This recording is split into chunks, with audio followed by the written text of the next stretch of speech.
Bom dia a todos, que satisfação imensa estar com vocês aqui hoje, nesse mundo novo. Infelizmente, uma pandemia assolou a humanidade em 2020 e com isso a gente teve que reaprender uma nova forma de habitar nossos lares, conviver com as pessoas e com essa tela. Uma das consequências dessa pandemia é a modificação do padrão de sono. E eu trouxe aqui dois grandes especialistas, doutor Gabriel, doutor Ronaldo, para nós conversarmos sobre essa nova forma de sociedade que talvez não durma como a gente gostaria. A primeira palestra é a minha mesma, meu nome é Mônica Anderson, eu sou professora associada e livre docente do Departamento de Psicobiologia da Unifesp, chefe da disciplina de Medicina e Biologia do Sono e diretora do Instituto Sono. E agora eu vou dar início a essa apresentação dessa aula sobre a sociedade de privação de sono que nós somos, 24/7.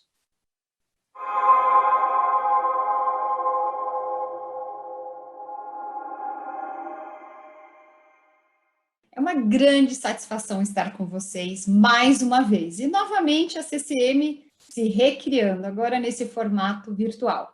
A ciência vai nos tirar da pandemia por meio de vacina ou vacinas.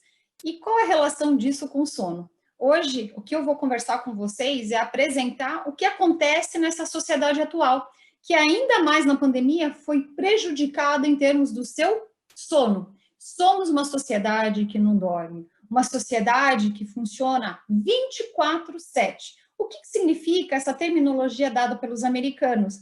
Que nós funcionamos 24 horas por dia, 7 dias por semana. Nós não podemos achar culpados que não nós mesmos. Somos nós que acendemos a tela do nosso tablet, do nosso celular, do nosso computador. Somos nós que levamos esse companheiro para a cama. Somos nós que acabamos fazendo a autoprivação de sono. E isso tem uma série de repercussões, seja nas crianças, que estão dormindo muito menos do que a necessidade impõe na faixa etária delas, são mulheres que têm mais prevalência de insônia, são homens que têm mais problemas de distúrbios respiratórios, mas a sociedade como um todo, independente dos distúrbios de sono, que são as doenças que acontecem durante a noite de sono, nós somos uma sociedade que cada vez valoriza mais a redução do tempo de sono, deveria ser justamente o contrário. Essa redução do tempo de sono, como eu mencionei, tem agravantes, especialmente nas primeiras faixas etárias que nós encontramos. Um bebê, quando nasce, ele dorme 16, 18 horas, como vocês podem observar nesse gráfico. E ao longo da vida, a gente vai reduzindo o tempo de sono. Por exemplo, pessoas que estão aqui compartilhando essa mesa comigo. Nós somos na idade de adultos jovens, ou até adultos, nós deveríamos ter um tempo de sono entre... Boa pergunta. As pessoas acabam falando que é entre 7 e 8 horas. E quem é da área de sono sabe que isso não é uma verdade. Cada um de nós tem uma quantidade ideal de horas. Algumas pessoas são grandes dormidoras, outras pessoas são pequenas dormidoras. Mas o que é importante é que em cada faixa etária a gente tenha pelo menos um mínimo da necessidade de sono atendida, como traz muito bem esse trabalho feito pela National Sleep Foundation. Para a gente entender o sono, vamos pensar agora como ele se subdivide. Os americanos, em Chicago, na década de 50, descobriram a fase em que há movimentos oculares rápidos, denominado de Rapid Eye Movements, que em português ficou como REM. E tudo aquilo que não é REM, eles acabaram dando o nome de não REM. Olha só, muito fácil. E o não REM, pela última classificação, foi dividido em N1, N2, N3. Nós temos 4 a 6 ciclos por noite, como vocês podem observar aqui. Ou seja, a gente sonha de 4 a 6 vezes por noite, totalizando um sono REM de mais ou menos 1h30. E aí alguém está se perguntando, mas eu não lembro dos meus sonhos. Sinal que você não acordou durante esse episódio ou no final dele. A primeira parte da noite nós vamos chamar de sono essencial, as primeiras 4 horas. Nas horas seguintes, que reforço, pode ser mais 1 hora, mais 2, mais 4, mais 6 horas, por exemplo, para os grandes dormidores, nós vamos denominar de sono acessório, em que predomina o sono dos sonhos. Nós temos ainda as diferenças entre as pessoas, que nós denominamos agora de cronotipos. Tem pessoas que adoram acordar cedo, vão fazer sua atividade física, vão fazer o café da manhã, estão extremamente bem-humoradas, matutinas. Em compensação, à noite, elas já não conseguem ter a mesma exuberância no desempenho. Os vespertinos, por sua vez, tudo que eles podem, eles deixam para de tarde, para de noite. Seja estudar, seja trabalhar, seja fazer uma tarefa, preparar uma aula. Eles preferem à noite, são os vespertinos. Mas, em compensação, de manhã, eles não estão tão atentos assim. E há trabalhos mostrando que até o deslocamento de temperatura, que é uma das características fisiológicas relacionadas ao sono, está mais antecipada para os matutinos e mais deslocada para a direita, no caso dos vespertinos. Como eu mencionei, tem pessoas que precisam de muitas horas de sono. Não é que ela compensa no final de semana, ela realmente tem uma necessidade aumentada de horas de sono. Grandes dormidores, mais de 9 horas. E temos os pequenos dormidores, se satisfazem com 5 horas e meia, 6 horas. É importante manter pelo menos 4 horas, que é o sono essencial. A maior parte são indiferentes entre os pequenos e os grandes dormidores, eles se contentam com 7, 8 horas.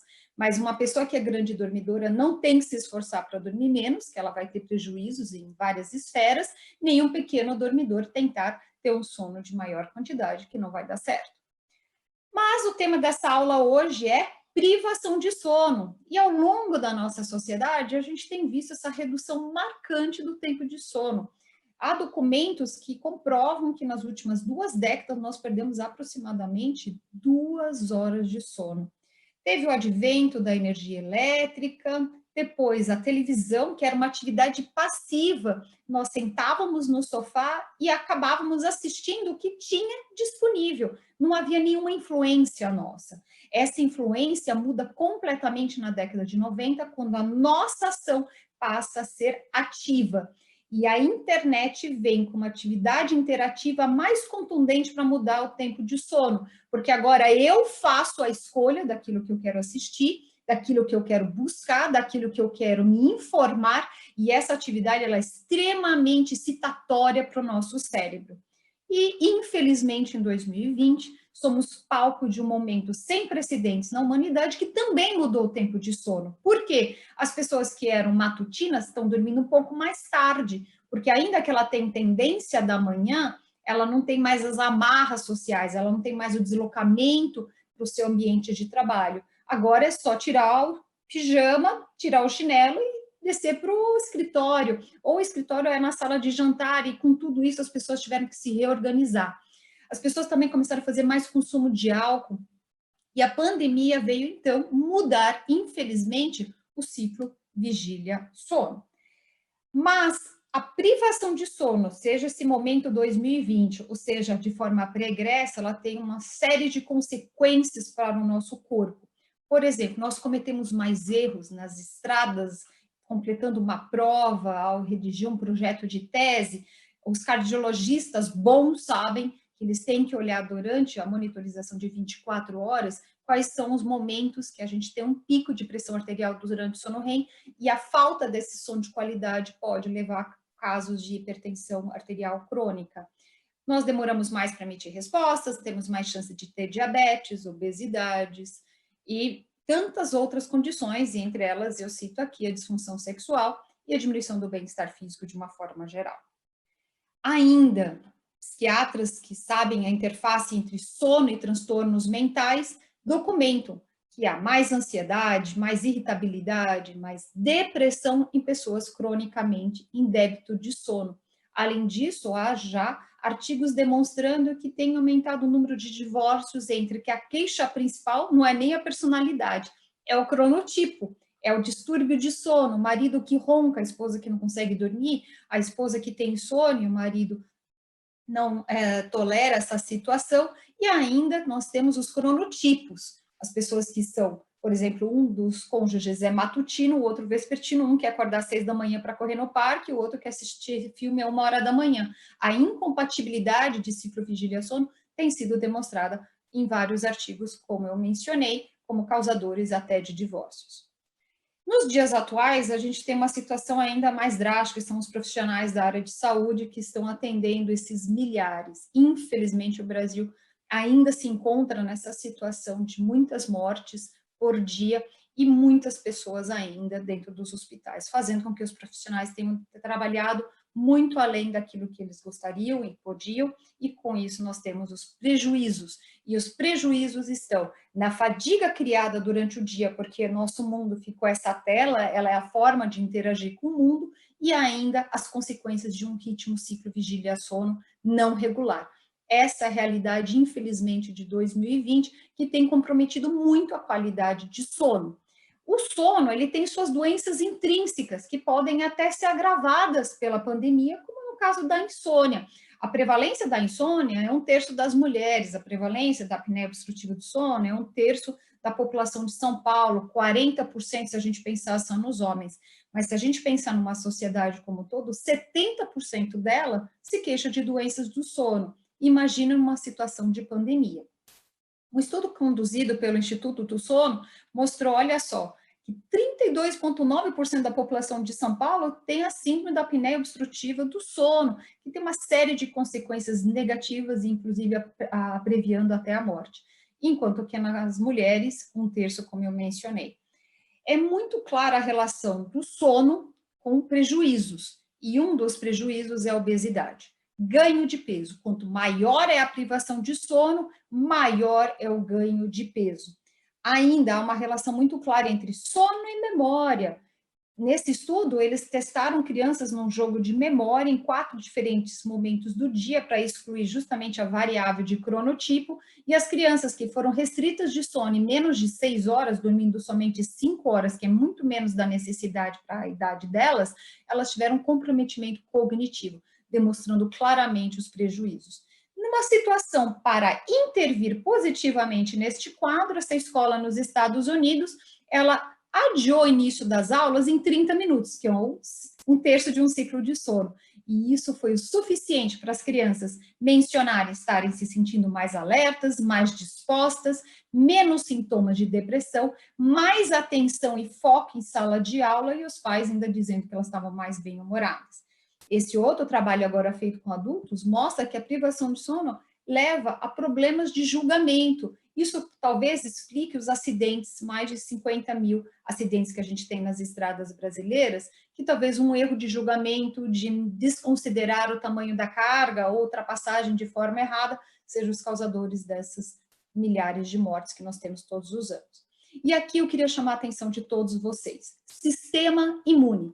Nós temos uma relação muito clara e bidirecional entre sono e sistema imunológico. Se nós dormimos bem, a gente tem integridade do nosso sistema imunológico. Se a gente não dorme bem, nossas defesas ficam prejudicadas.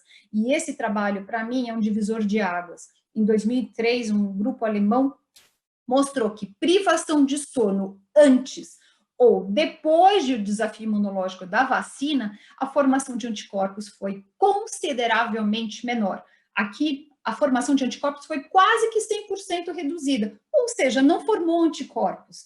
No momento que nós estamos vivendo agora, que nós estamos à espera de uma ou mais vacinas, por favor, lembre dessa informação. É necessário dormir com qualidade antes e depois de tomar a vacina. E assim, tomara que nós tenhamos uma defesa muito forte contra esse vírus.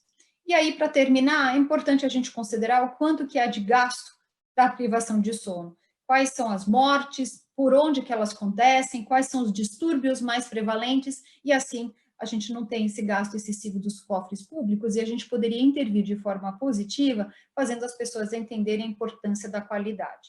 E aonde a gente se preocupa mais são justamente com os acidentes, seja nas estradas, seja na malha aérea, o comprometimento dessa situação de débito de sono é muito marcante. E aqui, como um slide final, eu gostaria de chamar a atenção das medidas de intervenção para um sono de qualidade.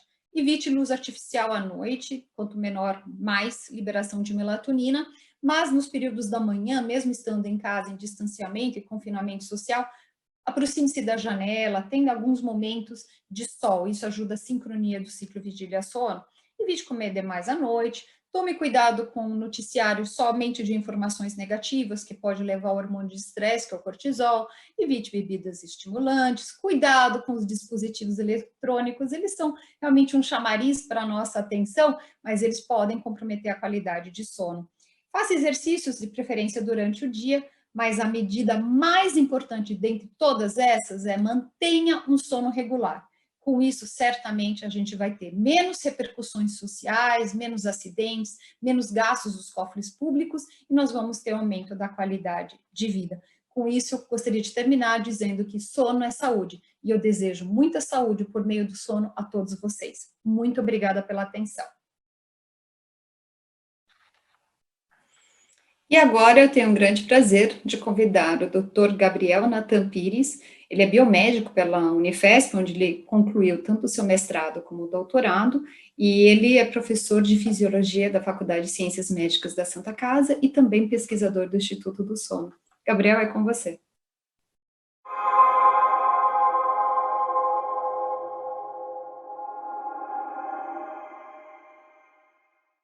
Olá a todos, eu sou o Dr. Gabriel Pires e aqui nós vamos falar sobre os efeitos positivos e negativos da tecnologia na qualidade de sono.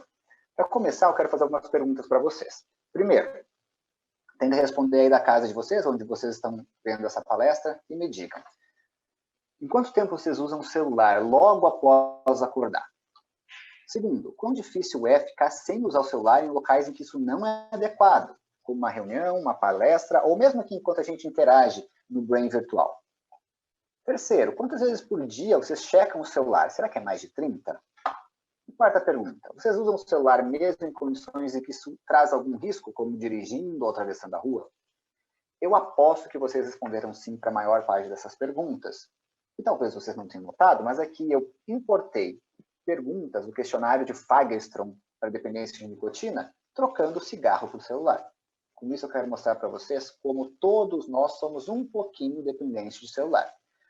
Essa ideia de que nós somos dependentes do uso do celular já tem sido estabelecida na literatura como um tipo de dependência ou de adição comportamental. Se coloca isso do lado, por exemplo, do jogo compulsivo, do vício em exercício, internet. Então, sim, é algo que a gente pode tratar como dependência. E isso é razoavelmente compreensível se a gente começa a avaliar a nossa própria sociedade. Vejam aqui nesse metrô, existe alguém que não esteja olhando o celular? Não existe. A única pessoa que não está olhando o celular no metrô é a pessoa que ficou sem bateria. Notem aqui nessa família como as pessoas devem estar interagindo entre si, mas não mais com contato visual, sim pelo celular. Ou notem a posse do segundo mandato do Obama, quando os 4 foram implicados olhando seus celulares. Não interagem entre si, precisam demonstrar algo pelo celular. Sabendo que o celular é parte da nossa vida, vamos tentar entender quais são os efeitos, primeiro, negativos do uso do celular no sono. E o primeiro efeito negativo se dá pela interatividade. Qualquer coisa que seja excessivamente interativa e seja feita próximo ao horário de dormir, acaba sendo um grande prejuízo para o sono, sobretudo para as pessoas com insônia, porque o meu cérebro precisa diminuir sua atividade, ou seja, a gente tem que ter uma diminuição gradual da atividade cerebral e da atividade eletroencefalográfica para que o sono ocorra. Porém, se eu vou para a cama, começo a responder meus e-mails, a assistir o celular, interagir com o aparelho, antes de dormir, o que eu promovo é hiperestabilidade cortical e aumento da latência do sono. O segundo efeito prejudicial se dá pela alta exposição à luminosidade. Nosso cérebro é feito para entender o escuro como um sincronizador para o sono e o claro como um sincronizador para a vigília. Nós temos todo um sistema de percepção luminoso que começa com as células ganglionares da retina e vai até o hipotálamo, que depende disso. Porém, se eu deito na minha cama e ao invés de me expor ao escuro, eu me exponho a uma tela altamente luminosa, com um espectro de luz muito claro e a 10 centímetros do meu rosto, o que eu tenho é diminuição das áreas cerebrais responsáveis pela indução do sono, incluindo núcleo supraquiasmático e a área preóptica ventrolateral, e também diminui a secreção de melatonina. Isso a gente já nota muito claramente com crianças. A gente tem essa meta-análise do JAMA Pediatrics nos mostrando que crianças que usam o celular próximo ao horário de dormir, ou mesmo que tenha a presença do celular próximo à cama, crianças e adolescentes, elas são sujeitas a menor tempo total de sono, a menor qualidade de sono em geral, mais sonolência diurna e menor desempenho acadêmico. Então, o que a gente tem que entender é que para as crianças especificamente, e esse é o grupo mais sujeito a risco pelo uso do celular, elas não deviam estar expostas a nenhuma tela até os 2 anos e não deviam usar o celular por mais de 2 horas a partir dessa idade. Mas a verdade, principalmente nesse contexto de pandemia e quarentena que nós estamos vivendo, é que para muitas famílias, por motivos diversos, por dificuldade de organizar a sua rotina, os dispositivos eletrônicos viraram babás. Eu sei que é difícil fugir dessa lógica, eu não posso dizer que a minha rotina seja diferente disso, mas nesse contexto específico isso tem sido bastante difícil. Por isso, a gente tem que tentar entender o uso do smartphone, dos dispositivos eletrônicos em relação ao sono e retomar aquela ideia da dependência comportamental, tratando essa situação como se trataria em alguns aspectos, não em todos, claro, mas em alguns aspectos, o tratamento da dependência. Primeiro, a coisa mais importante que a gente tem que fazer é investir em conscientização. As pessoas têm que ter ciência de que o celular não é inócuo para o sono, que ele prejudica muito o sono. Alertar sobre os efeitos do mau uso, sobretudo para a pessoa com insônia. A pessoa, o paciente com insônia, ele pode ter o tratamento, mesmo com a terapia cognitivo-comportamental, completamente desvirtuado por conta desses aplicativos. Segundo, redução de danos. Já que eu não vou fazer a pessoa deixar de usar o celular, eu melhore o seu uso, fazendo que ela não use próximo ao horário de dormir, que mantenha o silencioso durante a noite e que, se possível, use um filtro de luz azul. E terceiro, que a gente busque por aplicabilidade, porque nem tudo é ruim no uso do celular. Existem vários aplicativos que podem ser bons. Falando de aplicativos, como que o paciente vai saber qual aplicativo é bom? Se quando ele coloca sleep ou sono na sua loja virtual, ele encontra centenas. Lembra que aqui a gente está tratando da perspectiva do paciente sobre o uso. A gente vai ter uma outra palestra, em uma outra mesa, que a gente vai tratar dos usos médicos de dispositivos sobre a medicina do sono. Dê uma olhada na outra palestra, se for de interesse de vocês. Mas o paciente não vai conseguir diferenciar o aplicativo verdadeiro, útil, confiável, do aplicativo que não funciona e só visa gerar lucro e fidelização de uso. Então, vamos passar pelos principais tipos de aplicativos que nós temos. Primeiro, aplicativos de música para dormir. Funcionam? Sim, funcionam. Nós temos boas revisões da Cochrane e com meta-análise nos dizendo que sim, a música melhora a qualidade de sono. Desde que seja uma música leve, uma música tranquila. A gente vai usar a música mais rápida, mais pesada para acordar e a música mais lenta para dormir. Isso é bastante lógico. E além disso, que a gente programe a música para acabar. Porque senão, quando a música vai nos fazer dormir às 10 da manhã, às 10 da noite, vai ser a mesma música que vai nos acordar lá pelas 3 da manhã, quando a densidade de sono REM fica maior e quando o sono fica mais superficial. Então, ela tem que ser autolimitada. Segundo, white noise, aqueles barulhinhos de fundo que pais de crianças recém-nascidas gostam muito porque acalma a criança. Será que acalma? Parece que sim. Existem meta-análises dizendo que sim. Um efeito bem pequeno direto sobre o sono e mais sobre o comportamento da criança. Terceiro, ASMR. Essa é a terra plana da medicina do sono. Não funciona. Basicamente, o que o paciente ou o consumidor final vê é várias palavras pretensamente técnicas que ancoram alguma confiança nisso aqui. Na prática, o que é? É um vídeo de uma pessoa falando baixinho e fazendo barulhinhos que supostamente induzem o sono, mas na verdade o que criam é condicionamento e dependência psicológica. A pessoa só se sente capaz de dormir ao ouvir esses barulhos. Aplicativos para relaxamento funcionam? O relaxamento, a meditação funcionam, não necessariamente pelo aplicativo. Então, quando a gente usa um aplicativo para relaxar, a gente pode correr o risco de fazer com que a pessoa se exponha à luz, interaja com o celular, mesmo depois da meditação. Então, se for possível que a pessoa medite por si, faça mindfulness por si, que é uma terapia fantástica para a insônia. O aplicativo funciona, mas a gente precisa de um autorregramento da pessoa que está fazendo para que ela não se sabote no uso. Aplicativos de monitoramento do sono funcionam? Depende. Para estagiamento do sono, não, porque dificilmente um aplicativo que vai contar com funcionalidades simples, como sensor de movimento e microfone, ele não consegue diferenciar, por exemplo, o sono REM e o sono de ondas lentas. Muitos aplicativos, eles dão uma quantidade total de sono profundo, que não distingue sono REM e sono de ondas lentas, então tem uma validade clínica pequena. Mas isso deve melhorar com os novos aplicativos que estão sendo desenvolvidos pelas grandes empresas de tecnologia mundo afora. Então, esperem bons estagiamentos de sono por aplicativos no futuro. Detecção de roncos ainda não funciona muito bem, porque o aplicativo não consegue distinguir o meu ronco do meu parceiro, mas isso também está melhorando muito. E, por fim, estimativa de tempo total de sono. Funciona muito bem. O aplicativo é capaz de definir o horário que a pessoa acordou, que dormiu, o tempo total de sono e a eficiência do sono, com uma acurácia muito boa. Por fim, a última seção de aplicativos que a gente tem para o sono são de tratamento para insônia.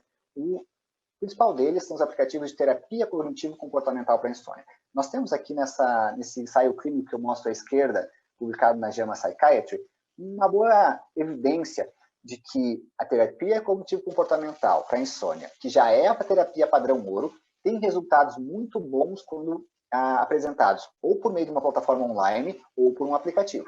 Resultados sustentados por até 1 ano, isso é fantástico. Então, eles funcionam e nós temos boas alternativas, tanto internacionais quanto brasileiras.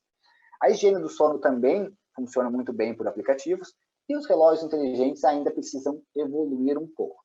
por algumas vezes, eles são incapazes de promover um despertar no momento mais adequado, porque eles não são capazes de estagiar o sono com qualidade. À medida que eles forem capazes de estagiar o sono, eles vão funcionar bem.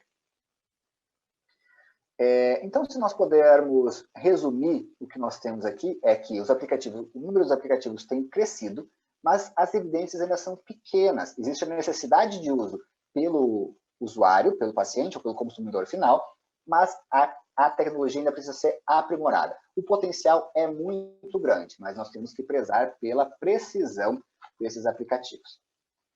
Então, notem que o futuro dessa relação depende muito da análise do que nós temos em mãos. O uso do celular não deve impactar negativamente o sono, mas é impossível que não seja dessa maneira pela interatividade e pela luminosidade. E as tecnologias novas devem ser criadas para garantir o uso de aplicativos com o menor impacto possível no sono. Isso vale para dispositivos vestíveis, para dispositivos que adquirem variáveis fisiológicas, também para aqueles que empregam tecnologias mais sofisticadas, como o Big Data e o Machine Learning.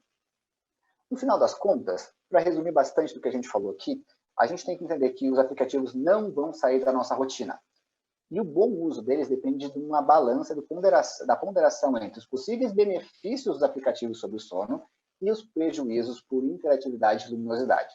Isso deve ser feito com muito critério a cada aplicativo, porque não existe uma resposta geral. Muito obrigado. E é com grande satisfação agora que eu chamo nosso terceiro palestrante, Dr. Reinaldo Piovesan, médico geriatra. Ele também tem mestrado e doutorado pela Universidade Federal de São Paulo. Ele é pesquisador do Instituto do Sono e ele também foi assistente de ensino na Escola de Saúde Pública de Harvard Medical School. Muito obrigada, Ronaldo.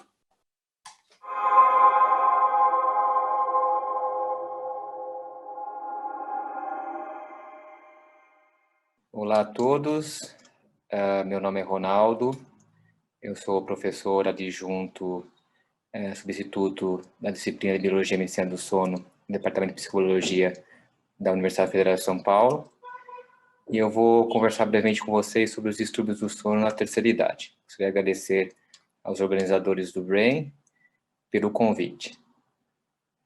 Um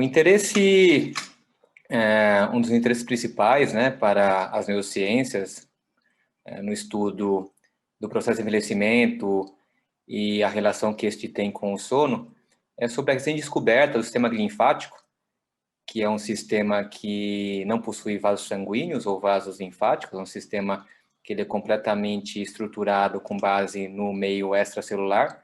Então, é no ambiente licórico, como nós vemos aqui, onde durante o dia há um acúmulo de substâncias e metabólitos nocivos aos neurônios, que durante a noite, principalmente durante o sono, e mais especificamente no sono de ondas lentas, que é o estágio 3, né, ele está dentro do estágio 3 do sono não REM, é neste momento principal que nós temos esse fenômeno, né, que eu vou demonstrar aqui, por esse vídeo, onde durante o estágio 3 do sono não REM, nós temos uma abertura, né, um aumento desse espaço licórico, uma diminuição do tamanho, somente dos astrócitos, e por uma diferença de pressão entre o meio arterial e o meio venoso, uma limpeza, uma depuração de metabólitos, incluindo a substância beta-amiloide, que está relacionada como substrato na fisiopatologia da doença de Alzheimer.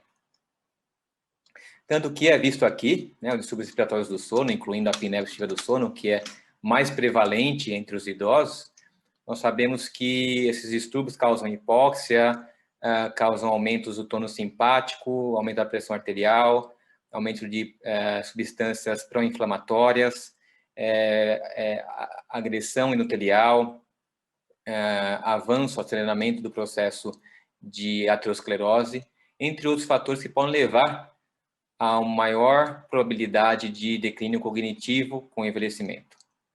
Tanto que esse estudo é um estudo japonês, que foi conduzido na comunidade ao longo de 10 anos, e que correlacionou, aqui nós vemos a associação entre o tempo de sono por horas diárias de sono ao longo de 24 horas e a relação que este tem com a incidência de demências. Nós vemos aqui na primeira curva, né, uma curva que mostra que tanto dormir menos que 5 horas, como dormir a partir de 8 horas, foi associado a um risco maior de demência por todas as causas.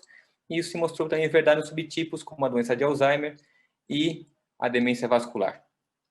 Interessante que, nesse estudo também, mostrou-se que a atividade física regular foi uma mediadora significativa desta relação, diminuindo a relação entre as horas diárias de sono e a incidência de demências, mostrando-se um fator protetor com relação a essa associação.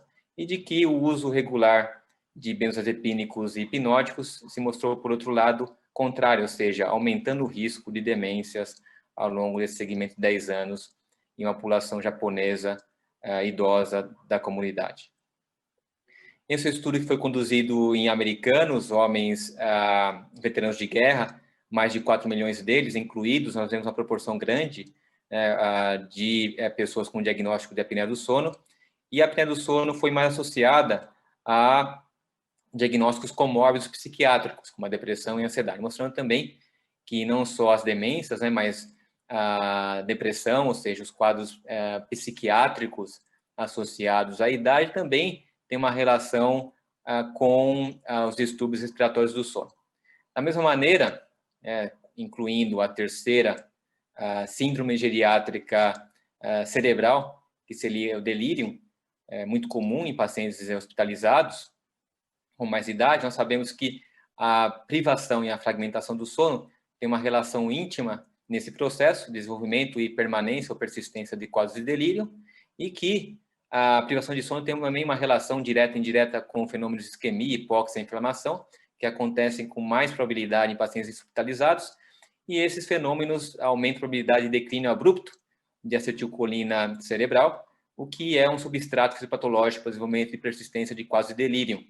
O uso de psicoativos é mais comum em esses pacientes, e esse uso de psicoativos associado também ao ambiente hospitalar podem alterar a variação circadiana durante o ritmo sono e vigília da melatonina, que é um importante hormônio associado às questões de qualidade e ciclo apropriado de sono, que provavelmente estão relacionados ao desenvolvimento de delírio em pacientes hospitalizados.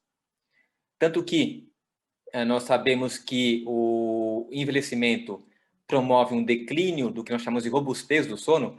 Nós vemos aqui o modelo clássico dos dois processos, o processo homeostático do sono, que se relaciona intimamente com o processo circadiano de sono ao longo de 24 horas.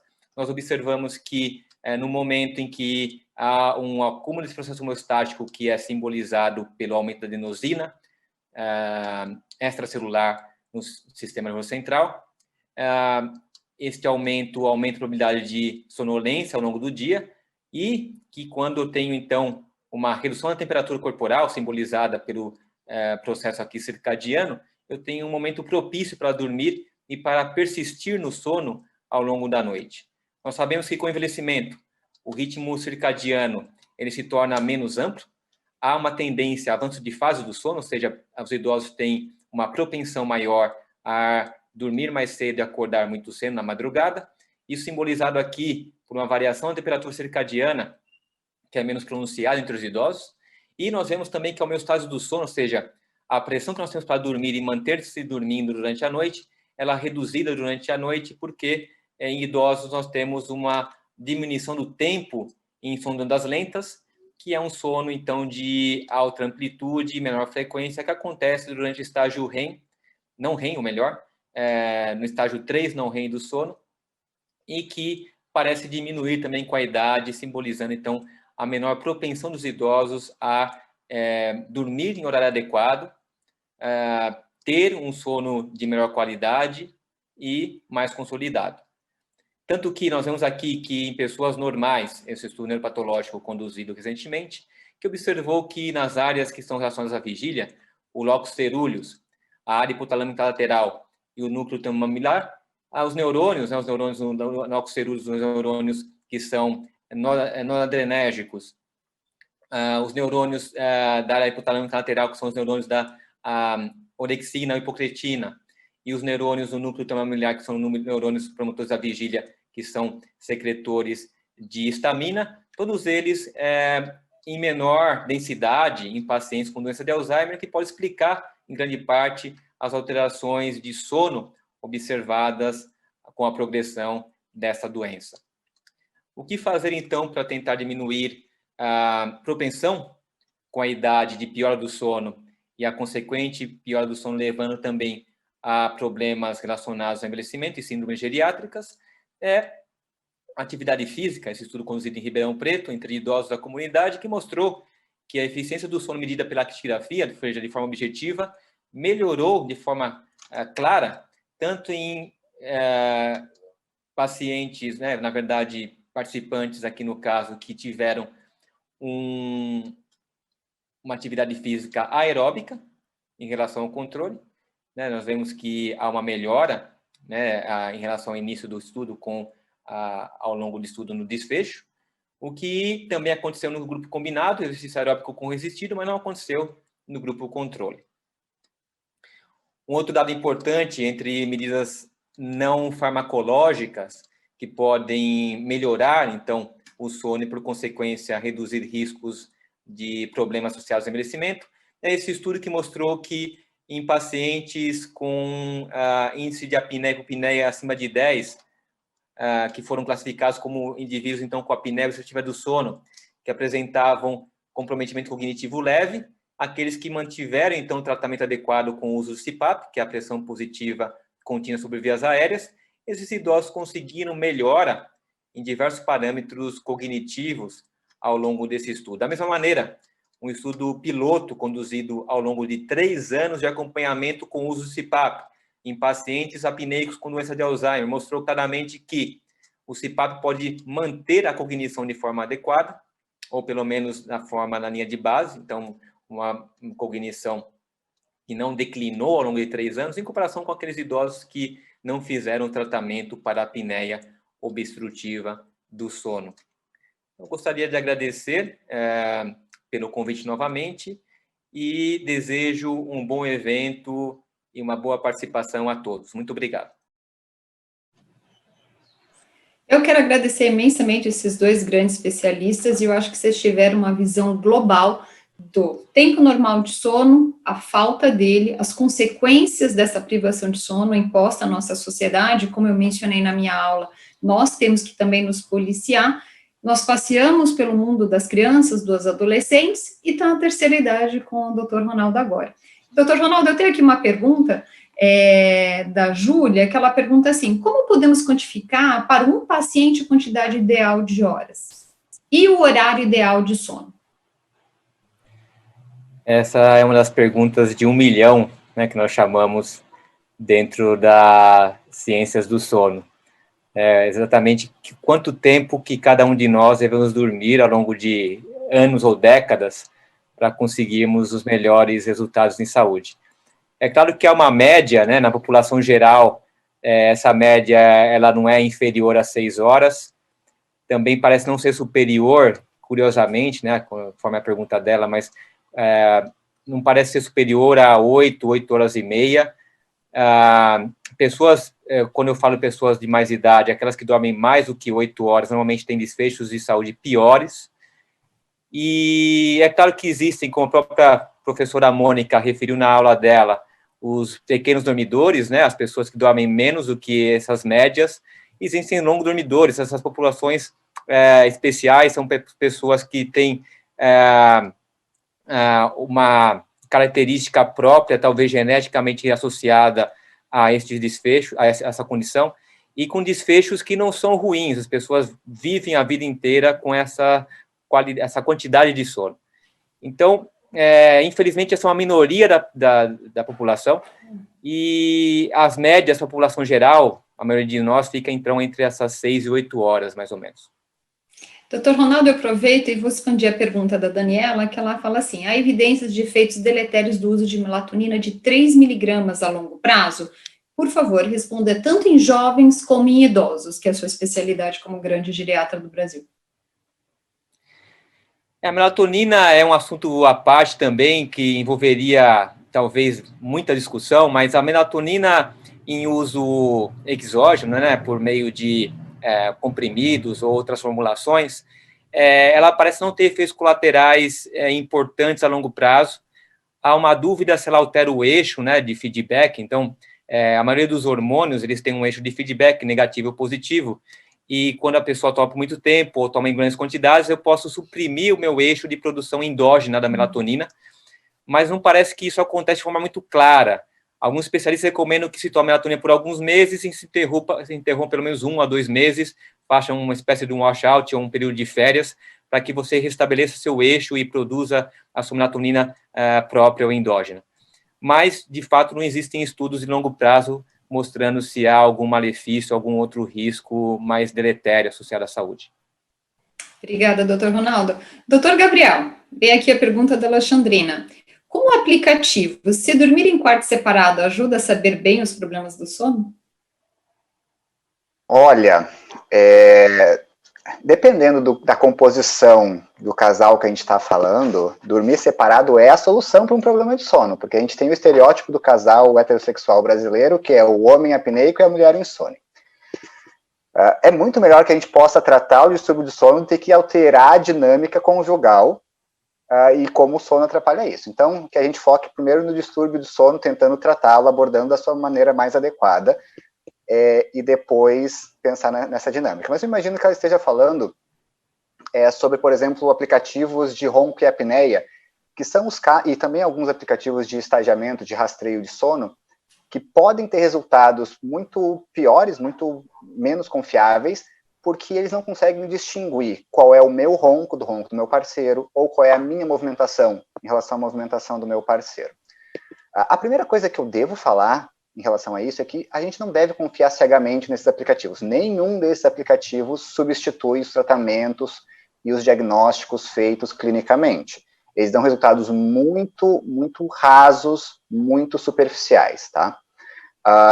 Mesmo assim, principalmente para aplicativos de estagiamento de sono, eles têm sido capazes de distinguir movimentação do parceiro com movimentação do próprio usuário, e eles são principalmente úteis se eles forem associados a um wearable, um dispositivo vestível, como um relógio, por exemplo, que aí não tem chance de que o aplicativo confunda as movimentações.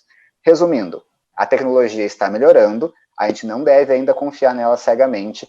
Se for aplicativo de apneia, de ronquiapneia, é complicado, os aplicativos atuais não conseguem distinguir, e os aplicativos de os sleep trackers, eles são melhores se forem associados a um relógio inteligente. Perfeito. Nós estamos com muitas perguntas aqui. Eu vou aproveitar, doutor Gabriel, como convencer os jovens a sair da rede social para dormir de forma correta? Isso é tão complicado, porque isso vale para qualquer faixa etária na medicina do sono. Não existe um bom tratamento sem conscientização, sem comprometimento. Isso vale desde o adulto à criança. O adulto que não se comprometer num tratamento com terapia cognitivo-comportamental ou com tratamento farmacológico, ele não vai ter sua insônia melhorada. A mesma coisa para o adolescente. A gente não pode culpar o adolescente que fica usando redes sociais até tarde, porque ele está numa situação em que ele pode ser o culpado, a vítima ou o causador do problema. O adolescente não manifesta a vontade por si só. Ele está inserido num contexto em que todos os colegas usam o smartphone até tarde, em que os familiares usam o smartphone até tarde, que o entretenimento é até tarde. Então, o jovem que deixa de usar o smartphone, ele está se afastando da sociedade em que ele está inserido. Talvez não seja a questão de focar no jovem, no indivíduo, porque no final das contas, o adolescente manifesta um ritmo vespertino que é fisiológico, que é normal. A gente tem que mais se preocupar na sociedade em que a gente está moldando, que é completamente dependente do celular, com entretenimento cada vez mais noturno. A gente tem que se preocupar com essa sociedade e como a gente insere o adolescente nessa sociedade. É um pouco pesado, mas eu tendo a pensar que o adolescente às vezes é mais vítima do que culpado. Perfeito. Doutor Ronaldo, eu vou juntar duas perguntas aqui. A primeira pergunta é: qual é o tratamento medicamentoso considerado como padrão ouro para insônia em adultos? E a pergunta da Cláudia é melhor tomar um medicamento da classe Z e dormir ou não usar nada e dormir mal, especialmente em relação a processos cognitivos?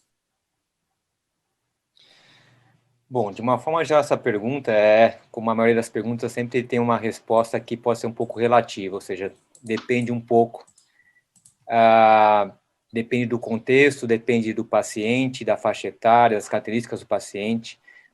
E antes de tudo, né, a gente está focando na pergunta farmacológica, mas é sempre importante lembrar que o tratamento a longo prazo da insônia é não farmacológico, né? A prioridade é sempre a terapia cognitivo-comportamental, em casos mais leves, eventualmente higiene do sono, atividade física, estilo de vida. Isso é a base para qualquer tratamento de insônia.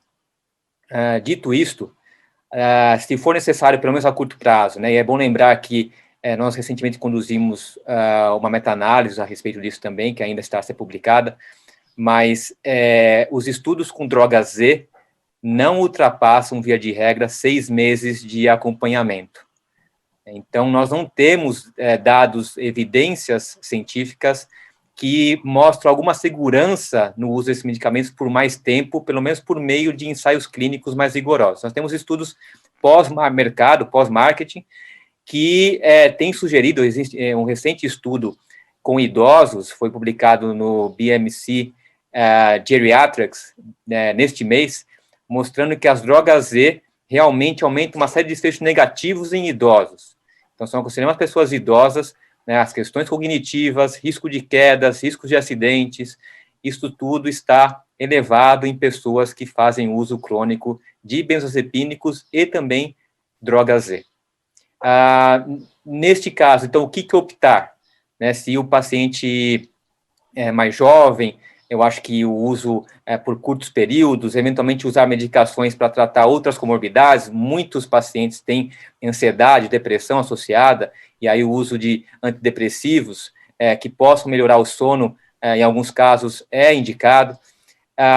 E nos idosos você tem opções, é claro, aí nós estamos falando, depende do tipo de insônia, mas a maioria dos idosos tem insônias que são de caráter misto, ou seja, dificuldade para iniciar o sono, dificuldade para manter o sono, e aí nós temos medicações como a melatonina, que pode ajudar, tem algum efeito leve hipnótico, de início, ajudar no início do sono, e eventualmente o uso, que a gente não tem muito aqui no Brasil, a gente pode manipular, mas não temos nenhum produto comercial disponível, que é a doxepina, que é uma medicação antidepressiva da classe dos antidepressivos tricíclicos, que em doses muito baixas têm se mostrado seguras, são indicadas por meio de guidelines para utilização em pessoas, inclusive idosas, na dose de 3 a 6 miligramas, manipulado, no caso do Brasil, uma vez ao dia. Muito obrigada pela resposta completa. Luciana, muito obrigada pelas palavras, e a Luciana também pergunta sobre o tempo de privação de sono em relação àquele estudo da vacina. Há muitos poucos estudos de sono, privação de sono e vacinação.